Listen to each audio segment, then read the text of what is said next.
5, 4, 3, 2, 1. One is known to with each passing season, one is known to experience plenty of ups and downs. So then we must ask ourselves, do we rise to the occasion? As always, time and this author will tell.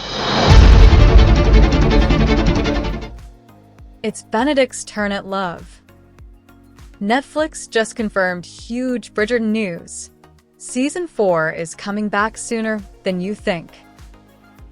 Hey ton lovers, welcome back to the Wolfe Diaries, where we sip tea, spill secrets, and dive into the drama of your favorite shows and movies. If you are waiting for Bridgerton Season 4 news with bated breath, well, take a deep breath. Because we have breaking, beautiful, delightful news. Bridgerton Season 4 is coming to Netflix in 2 parts in 2026. That means double the drama, double the heart, and let's be honest, double the suspense. Let's unpack what we know, what we hope to see, and why this release strategy could change the game. Grab your tea. Let's go. Welcome to the Wolfe Diaries.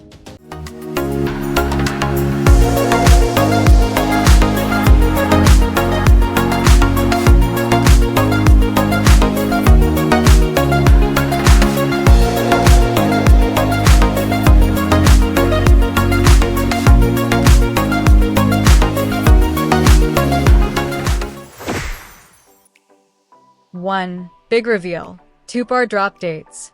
Okay, here's the headline. Netflix has officially announced that Season 4 will drop in 2 parts. The first half, 4 episodes, will premiere January 29th, 2026, and the second half will follow February 26, 2026. So rather than a full season binge, we'll be getting a split release, 1 block in January, 1 block in February. Kind of like a Valentine's gift to ourselves. Though fair warning, it means another month of waiting. Netflix isn't doing this just to mess with us. This split drop strategy gives them room to keep the conversation alive between parts, to let fans theorize, to stagger key reveals, and to ensure we're digesting each dramatic beat. But it also raises the stakes. No sloppiness allowed in post-production, because fans will be watching not in one sitting, but over weeks. 2. All eyes on Benedict and Sophie. And what will we be watching most? The romance between Benedict Bridgerton, played by Luke Thompson, and Sophie Beck, played by Yaren Ha, a sparkling, Cinderella-inspired love story. In the teaser, we already see that masked encounter magic. Sophie in shimmering silver, Benedict in black, hands brushing, masks exchanged. Their first meeting takes place at Violet Bridgerton's masquerade ball. He doesn't even know who she is yet. This will be the heart of An Offer from a Gentleman, the Julia Quinn novel which this season is based on. The Cinderella trope is baked in, but expect so much more: identity, class tension, secrets, internal battles, and moments of pure, raw romance. 3. Who else to watch beyond Ben and Sophie? Of course, Ben and Sophie aren't the only ones we're dying to see. Here's who I'm keeping a close eye on. Penelope and Colin. Now that Penelope's reveal as Lady Whistledown is public, how will her relationship with Colin evolve? Will he support her fully? Will we see them collaborate, or will their writing paths diverge? Their dynamic is crucial to the Bridgerton legacy. Note, Netflix describes them as happily married writers. Kate and Anthony. Simone Ashley and Jonathan Bailey are back. After their relative absence in Season 3, fans will watch for how their marriage weathers new challenges and how they reassert themselves in the ton. Francesca and John.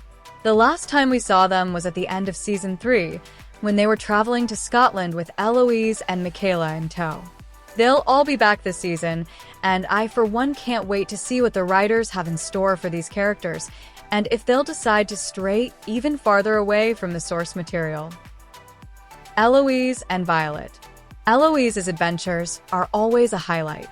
Her travels, her curiosity, her personal rebellions, those scenes often bring refreshing tonal shifts. Violet, on the other hand, we might get to witness her falling in love with Lord Marcus, marrying off another Bridgerton sibling, offering some emotional grounding to her children, and aging gracefully. The new faces will be introduced to Sophie's stepfamily, Lady Araminta Gunningworth and her daughters, Rosamund and Posey. Their dynamic will shake up the social hierarchy. Whistledown returns. Julie Andrews is back as the voice. Even as the central mystery shifts, the pamphlets will still sting and delight. 4. Why the split drop matters. This release model changes how we consume Bridgerton. Here's what I'm excited and nervous about. Pacing and suspense. Because we'll have a month between halves, story arcs must land in each block. That gives creators breathing room for cliffhangers, reveals, and recalibrations.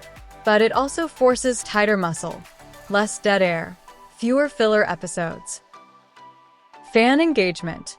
Memorabilia, theories, reaction videos, they'll bloom between drops. The ton will truly chatter. Risk of momentum loss. If Part 1 ends on a low or slow note, Part 2 has to reignite the spark. Every block has to feel satisfying in itself. Quality control. This gives post-production more buffer to polish costume, CGI, editing, score, so hopefully no sloppy-looking sequences or rush scenes. 5. What I hope we see. Here are a few things I personally can't wait to see in Season 4. A masquerade ball that lives up to fantasy. I want drama, stolen glances, unexpected masks. Sophie in Silver, her reveal and transformation. Benedict coming out of his comfortable bachelor bubble and truly wrestling with vulnerability. Penelope working her pamphlets with renewed power, and Colin stepping into his role as the writer.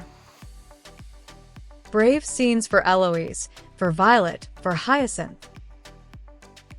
Scenes between the Bridgertons and Gunningworths, clashes, intrigues, alliances. Heartfelt, character-driven moments, not just spectacle. 6. Final thoughts and viewer challenge. So, what do you think? Are you excited for the 2-part drop in January and February 2026? Which storyline are you most eager to dive into? Benedict's romance? Penelope's next pamphlet? Anthony and Kate assuming more duties as heads of the Bridgerton estate? Eloise's journey? Francesca's marriage life? Or the new Gunningworth's arrivals? Here's a challenge. Make your Season 4 predictions, tag me, drop them below in the comments, and revisit them when Part 2 airs. Let's see who nailed it. And as always, if you enjoyed this video, please subscribe to the channel, like this video, and hit the notification bell so you don't miss any updates about your favorite shows every time that we upload, and for more exclusive Bridgerton insights and analyses.